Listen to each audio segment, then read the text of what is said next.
તો આપે અત્યાર સુધીમાં ભગવાનના નામની ચાલીસાઓ અને સ્તુતિઓ તો ઘણી સાંભળી હશે, પણ બાબા સાહેબ આંબેડકરની ચાલીસાની વાત કદાચ આપના માટે નવી હશે.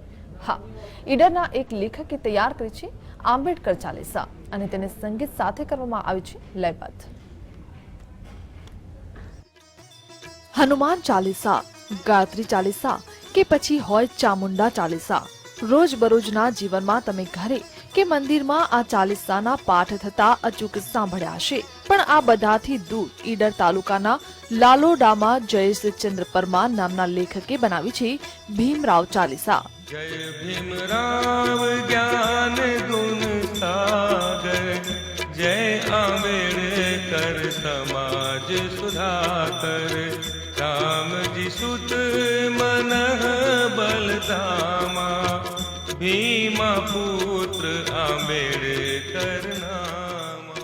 બાબા સાહેબના જીવન કવન ઉપર ચાલીસા, ભજન, ગીત અને સ્તુતિ જેવી રચના કરીને તેમણે બાબા સાહેબનું સમગ્ર જીવન તેમાં વણી લીધું છે. મહાવીર વિદ્યાવ્યાસંગી, કુમતિ નિવાર સુમતિ કે સંગી, શુભ્રવરણ તનુ બાલ વિશાલા, રૂટ બૂટ પરિધાન નિરાલા. 6 મહિનાથી 12 મહિના જેટલા સખત પરિશ્રમ કહી તો પરિશ્રમ અને મનોમંથન કહી તો મનોમંથન.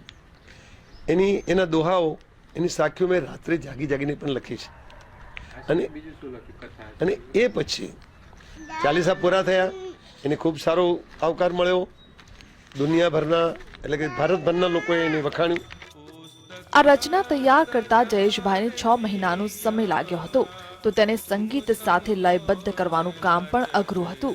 જો કે કદાચ કોઈ વ્યક્તિના જીવન પરથી આ રીતે સંગીતબદ્ધ ચાલીસા તૈયાર કરાય હોય એવી આ પહેલી ઘટના છે. ત્યારે લોકો સમક્ષ તે મૂકતા લોકો પણ ટૂંકાણમાં બાબા સાહેબની જીવન સાંભળી નવાઈમાં મુકાઈ ગયા છે. મેં બિલકુલ શાંતિથી એનો અભ્યાસ કર્યો તો મને લાગ્યું કે બહુ ઊંચી વાત છે અને આ એક પ્રેરણાદાયી વાત છે. તો આ બાબતમાં એ આગળ સક્સેસ જાય અને બાબા સાહેબને એક સારું એમના વિચારસરણીને અનુરૂપ આ પુસ્તક મળે એ બદલ ખરેખર એમને જયેશભાઈને અભિનંદન આપું છું.